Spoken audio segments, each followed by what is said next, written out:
নাটোরে ছুটির দিনে উত্তরা গণভবন ও রাজবাড়িতে রয়েছে দর্শনার্থীদের সমাগম। এই নিয়ে বিস্তারিত জানাতে নাটোর থেকে আমাদের সাথে যোগ দিচ্ছেন নাজমুল হাসান।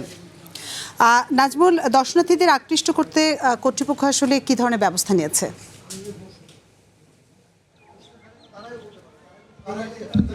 আতিফা, আপনি যেমনটি বলছিলেন, উত্তরবঙ্গের ইতিহাস, ঐতিহ্য, সংস্কৃতি আর প্রকৃতির অনন্য জনপদের নাম নাটোর। এই নাটোরে কিন্তু রয়েছে মাননীয় প্রধানমন্ত্রীর ঢাকার বাইরের যে দ্বিতীয় বাসভবন, সেটি উত্তরা গণভবন। দেশজুড়ে দেশের বিভিন্ন স্থান থেকে কিন্তু এই উত্তরা গণভবনে ছুটির দিন, বিশেষ করে শুক্রবার এবং শনিবারে ব্যাপক দর্শনার্থীদের সমাগম ঘটে।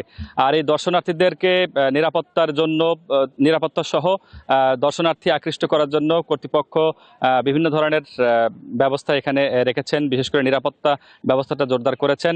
পাশাপাশি যে গুরুত্বপূর্ণ স্থাপনাগুলো রয়েছিল, ইটালিয়ান গার্ডেন এবং গণভবনের ভেতরের যে ঐতিহাসিক যে স্থাপনাগুলো, সেগুলোও কিন্তু তারা মানে একদম ওপেন করে দিয়েছে, যার ভিতরে দূর দূরান্ত থেকে যে দর্শনার্থীরা আসছেন তারা সেখানে যাচ্ছেন, পরিবার পরিজন নিয়ে ঘুরছেন এবং নিজেদের মতো করে সময় কাটাতে পারছেন।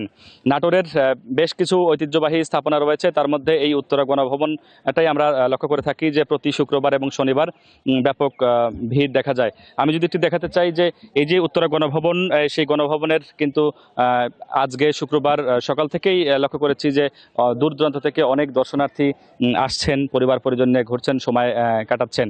পাশাপাশি এই উত্তরা গণভবনে কিন্তু দর্শনার্থী আকৃষ্ট করার জন্য বিভিন্ন ধরনের সৌন্দর্য বর্ধন করা হয়েছে। ফুলের, বিশেষ করে হরেক রকম যে ফুলের গাছ রয়েছে, সেই গাছগুলো উত্তরা গণভবনের যে কর্তৃপক্ষ রয়েছে তারা এই গাছগুলো রোপণ করেছেন। প্রতিটি ফুল গাছে কিন্তু বিভিন্ন মৌসুমে এই ফুলগুলো ফুটে থাকে এবং অসম্ভব সুন্দর লাগে। এছাড়াও দর্শনার্থীরা এসে যেন বিশ্রাম নিতে পারে, সেই বিশ্রামাগার রয়েছে। পাশাপাশি বসার জন্য, পরিবার পরিজন নিয়ে গল্প করে আড্ডা দিয়ে সময় পার করার জন্য কিন্তু ব্যাপক মানে পরিসরে এই উত্তরা গণভবনের কাজ করেছে এই জেলা প্রশাসন।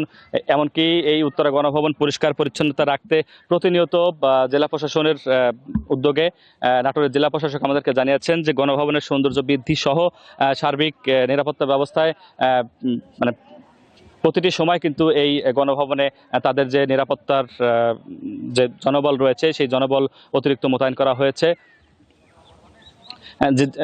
অতিরিক্ত জনবল মোতায়েন করা হয়েছে যেন, এবং টুরিস্ট, বিশেষ করে টুরিস্ট গাইড, এই যে উত্তরা গণভবনের যে যারা দর্শনার্থী আসেন তাদেরকে এই উত্তরা গণভবনের যে ঐতিহাসিক স্থাপনাগুলো রয়েছে সেই স্থাপনাগুলো পরিদর্শন করানোর জন্য এখানে কিন্তু বেশ কিছু টুরিস্ট রয়েছে যারা এই দর্শনার্থীদেরকে কিন্তু গাইড করে থাকেন।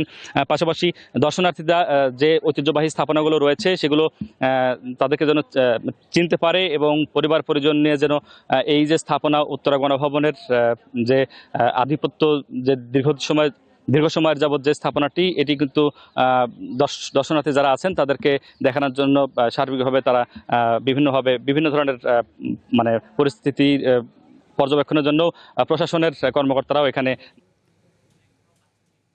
নাজমুল হাসান, আপনাকে অসংখ্য ধন্যবাদ আমাদের সাথে যোগ দেওয়ার জন্য।